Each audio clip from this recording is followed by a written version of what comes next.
अगर मैंने इसके सेंटर को किसी भी ऑब्जेक्ट के ऊपर मैंने स्नैप कर दिया या मैंने किसी भी ऑब्जेक्ट के साथ मैंने इसको प्लेस कर दिया, ठीक है, तो उसके बाद मेरा जो कैमरा है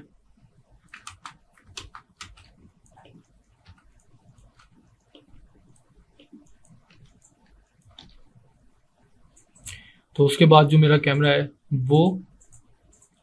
उसी ऑब्जेक्ट के अराउंड जहां पे उसका एम होगा, जहां पे उसका पिवट होगा बेसिकली, या उसका जो एम होगा, अब मैं अपने कैमरे को मूव करवाता हूं अगर, तो देखें कि वो उस ऑब्जेक्ट के ही अराउंड मूव करेगा, ठीक है। तो ये कैमरा एंड एम ये होता है बेसिकली कि आपको अगर किसी भी ऑब्जेक्ट को फोकस रख के आपने उस पर काम करना है। मैं इसको ट्रांसलेशन मैं इसको प्लस से माइनस में लेके जाता हूँ, प्लस एक्स से माइनस एक्स में, तो देखें ये ऑटोमेटिकली रोटेट हो रहा है उस ऑब्जेक्ट के ऊपर जिस ऑब्जेक्ट के साथ मैंने कैमरे का एम प्लेस कर रखा है, ठीक है। तो ये बेसिकली कैमरा एंड एम होता है। इसका पर्पस भी बहुत सिंपल सा है कि आपने अपने ऑब्जेक्ट के अराउंड में अगर आपने कैमरा रोटेट करना है या आपने पर्टिकुलरली 2-3 जगहों पे अपने कैमरे को एनिमेट करना है, तो हम वहाँ के लिए ये कैमरा यूज़ करते हैं।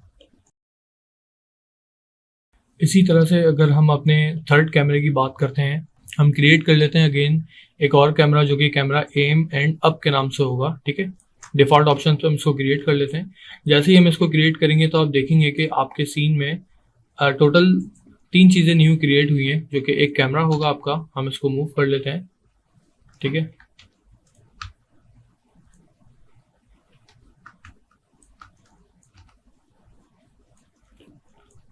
अगेन इस कैमरे के अंदर एक न्यू पिवट ऐड है जो कि इसके टॉप पे है, ठीक है। इसका जो मेन पर्पस है वो भी यही है कि हमने किसी भी जगह को पॉइंट करना है तो उसके साथ आपने अपने कैमरे का वो जो भी सेंटर ऑफ पॉइंट है उसको आपने रख लेना है, प्लेस कर लेना है जिस चीज़ के अराउंड आपने उस कैमरे को एनिमेट करना है। देन अब अगर मैं कैमरा मूव करूँगा तो आप देखिएगा डिफरेंस क्या है,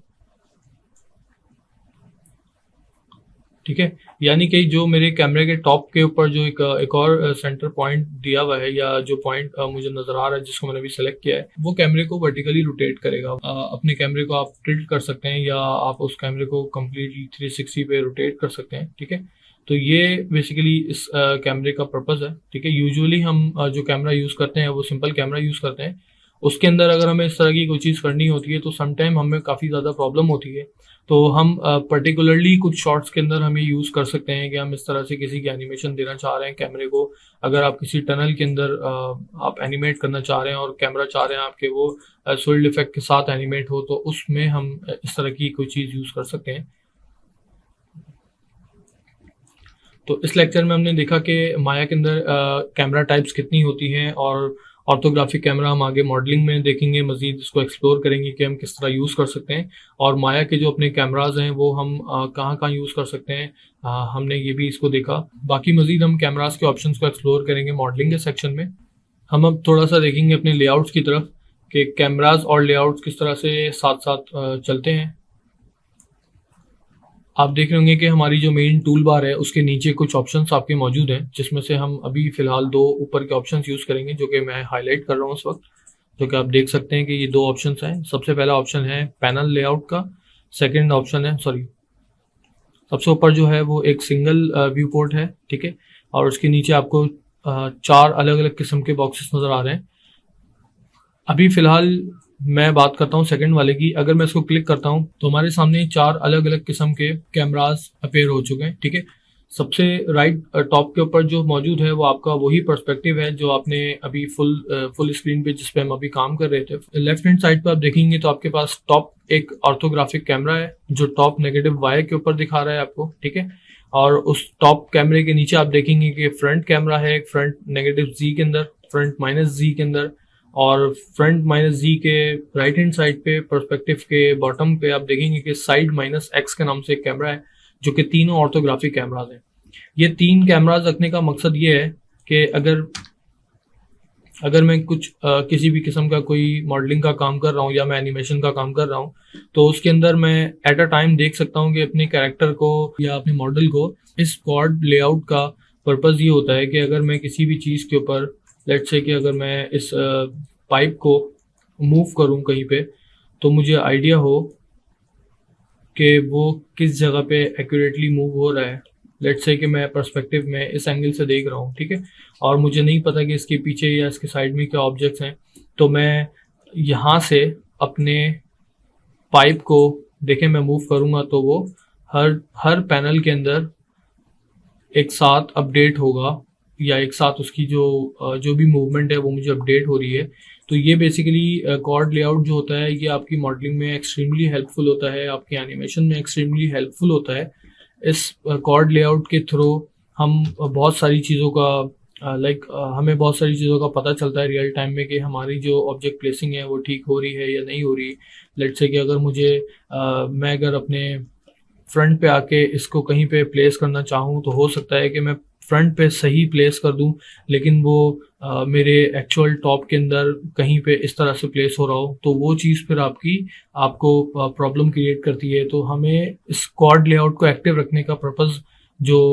हमें इस कॉर्ड लेआउट को एक्टिव रखने का जो मकसद है वो यही होता है कि आपकी जो प्लेसमेंट है मॉडलिंग के अंदर, या अगर आप कोई सीन डेवलप करना चाह रहे हैं या आप कोई इन्वायरमेंट क्रिएट कर रहे हैं जिसमें बहुत सारे प्रॉप्स हैं इन्वायरमेंट के, या बहुत सारे ऑब्जेक्ट्स रखे हुए हैं, लाइक चेयर है, टेबल है, उस टेबल के ऊपर बहुत ज़्यादा स्टेशनरी का सामान रखा हुआ है, या आपकी कोई कबर्ड है उसके अंदर बुक शेल्फ्स हैं, या आपकी कोई कबर्ड है उसके अंदर बुक्स हैं, तो वो उन सब की प्लेसमेंट करने के लिए आपको समटाइम्स इन कॉर्ड लेआउट का फ़ायदा होता है और हमें समटाइम उनको यूज़ करना पड़ता है। अगर आप कॉर्ड लेआउट यूज़ कर रहे हैं और आपको किसी भी एक व्यू के अंदर फुल स्क्रीन करना है, या आप चाहते हैं कि मैं इस जो मेरा टॉप नेगेटिव वाई का जो लेआउट है इसको मैं फुल स्क्रीन करके देखना चाह रहा हूँ, तो जस्ट आप अपने उस कैमरे के ऊपर जो कैमरा आपने फुल स्क्रीन करना है, आपने उसके ऊपर आके जस्ट एक दफ़ा आपने स्पेस बार की प्रेस करके छोड़नी है, तो आपका जो कैमरा है उस वक्त, या जो आपका टॉप है या फ्रंट है, जो भी आप कैमरा फुल स्क्रीन करना चाह रहे हैं वो आपका फुल स्क्रीन हो जाएगा। अगेन अगर आपको उसको अपनी कॉर्ड की स्टेट पे वापस लेके जाना है तो आप जस्ट एक दफ़ा स्पेस बार प्रेस करेंगे तो आपका वही जो लेआउट था इससे पहले, यानी कि फुल स्क्रीन करने से पहले आपका जो लेआउट था आप उस लेआउट के अंदर आ जाएंगे, ठीक है। अगर मैं लेट्स से कि अगर मेरा फ्रंट का ये लेआउट है, मैंने इसको फुल स्क्रीन किया हुआ है, ठीक है, एक दफ़ा स्पेस बार की प्रेस करेंगे तो ये फुल स्क्रीन हो जाएगा। उसके बाद अगर मैं इस फ्रंट से साइड पे जाना चाह रहा हूँ तो उसकी भी एक शॉर्ट की है, बगैर आपको कॉर्ड पे शिफ्ट किए आप अपने कैमरे को फ्रंट से साइड या टॉप या पर्सपेक्टिव पे आप स्विच कर सकते हैं, जिसकी शॉर्ट की है। आप अपने हॉटबॉक्स को ओपन करेंगे, स्पेस बार की प्रेस करेंगे, होल्ड रखेंगे उसको, उसके बाद आप माया का जो सेंटर में जो बटन है बड़ा सा जो आपको रेक्टेंगल बॉक्स नजर आ रहा है, आप उसको क्लिक एंड होल्ड रखेंगे तो आपके पास ये सारे के सारे कैमरे के ऑर्थोग्राफिक के ऑप्शन आ जाएंगे, जिसमें आपका टॉप है, राइट है, फ्रंट है और बॉटम भी है, लेफ्ट भी है और पर्सपेक्टिव भी है, ठीक है। तो अगर मैं अभी इस वक्त फ्रंट पे मौजूद हूँ तो मैं फ्रंट से अगर टॉप पे जाना चाह रहा हूँ तो मैं टॉप को क्लिक करूंगा तो मैं टॉप पे आ जाऊंगा। इसी तरह से मैं अपने हॉट बॉक्स को ओपन करता हूँ और मैं राइट पे जाता हूँ तो मैं राइट पे आ जाऊंगा। तो इस तरीके से हम इसमें शिफ्ट कर सकते हैं और पर्सपेक्टिव पे वापस भी जा सकते हैं। ये था हमारा एक ओवरव्यू जो कि कैमराज एंड लेआउट पे था। ये था हमारा आज का लेक्चर कैमरा एंड लेआउट के ऊपर।